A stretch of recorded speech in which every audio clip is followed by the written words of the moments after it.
I wish I wasn't afraid all the time, but I am. I know this world is screwed up, believe me, I know it better than most. Which is why I wanted to ask if there's anything I can do to help make it right. Please let me know. If you wish.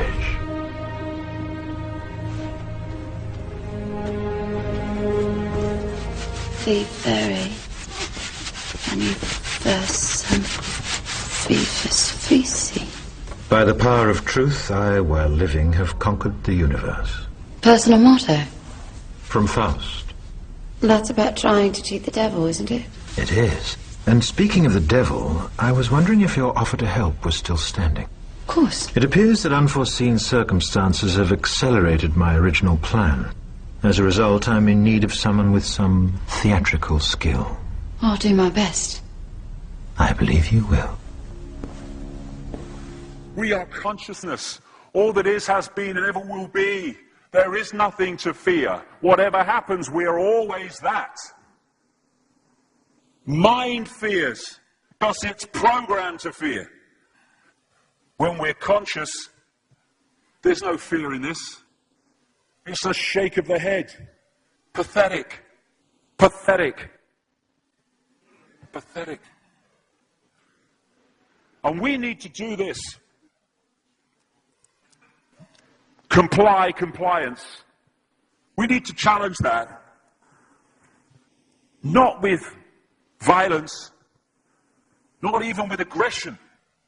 We just need not to fight it. We need to walk away, because without our acquiescence it cannot survive. You know, when you look at a pyramid, we've been manipulated to believe the power in a pyramid is at the top. It ain't. The top of the pyramid is there because the rest of the pyramid's holding it up. We're holding this whole thing together. There's this story I told many years ago of a British comedian called Larry Grayson, who died. I kind of knew him vaguely, and not closely, but vaguely. And I went to his memorial service in Covent Garden, and this other comedian did this tribute to his life, in which he read out this story that Larry Grayson had told him. When they were going around the variety halls and the theatres in the 60s, they had this all-male show. And Larry Grayson was the only woman in it because he was dressed up as a woman.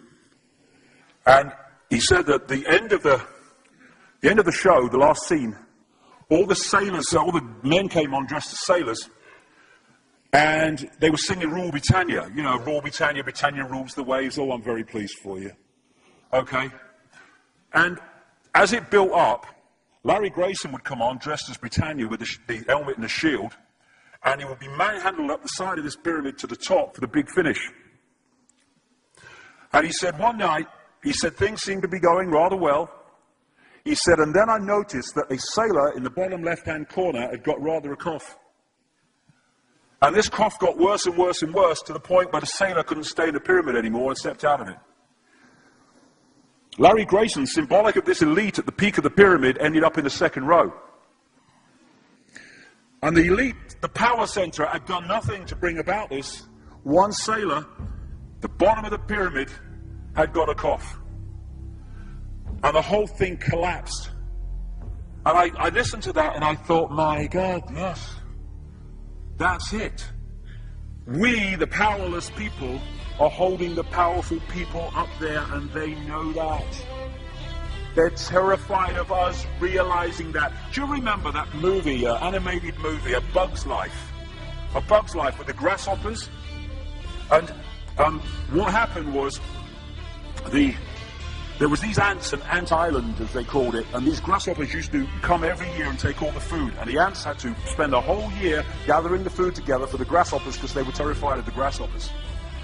There weren't many of these grasshoppers, and one day they're in their winter quarters in a tree, these grasshoppers, and they've got all the food they need, and someone suggested among the rank and file grasshoppers that they didn't need to go to Ant Island this year because they had all the food they needed.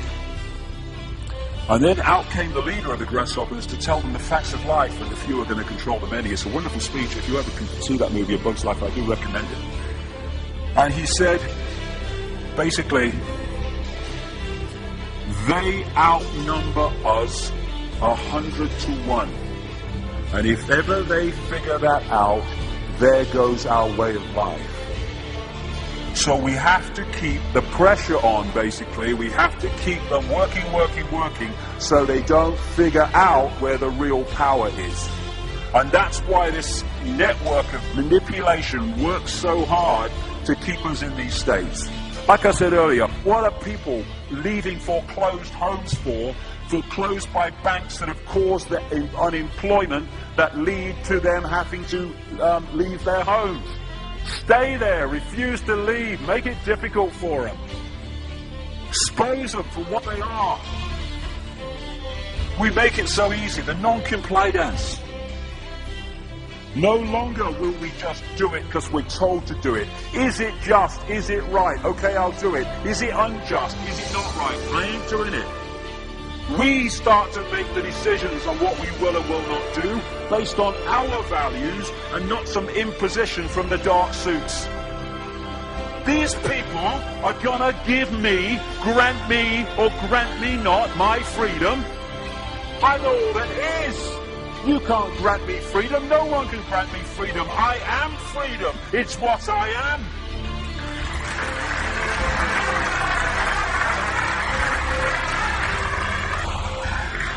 The big question, what would consciousness do?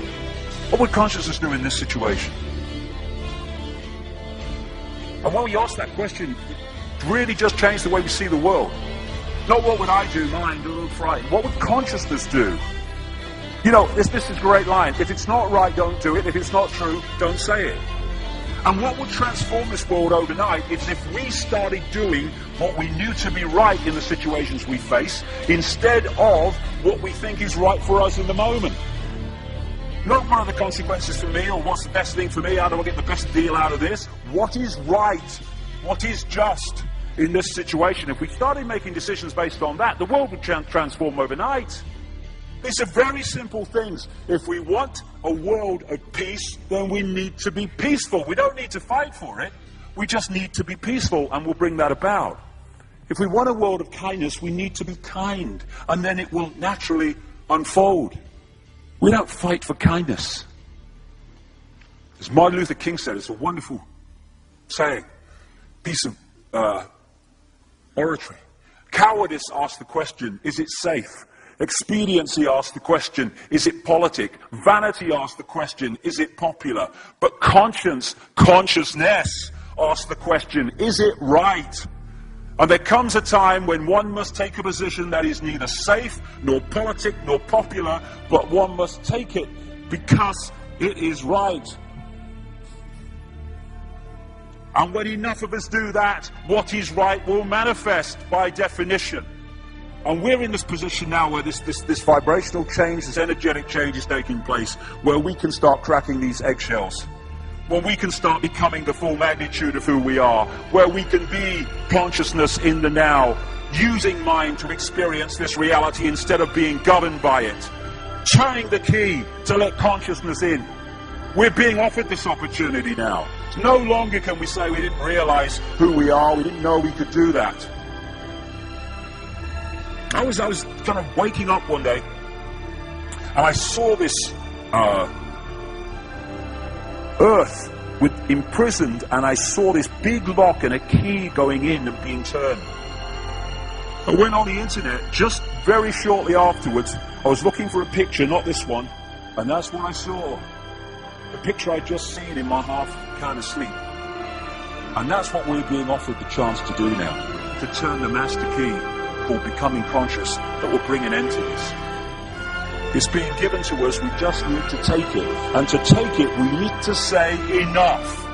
Enough of being enslaved by these people, enough of being enslaved by our manipulated ignorance, enough of being enslaved by the fear of being who we are.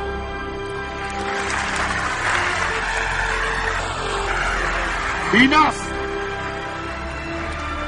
It is time to fly. It is time to fly. Thank you very much.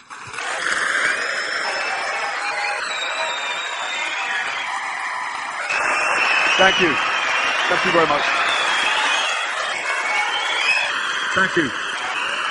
Thank you. Thank you.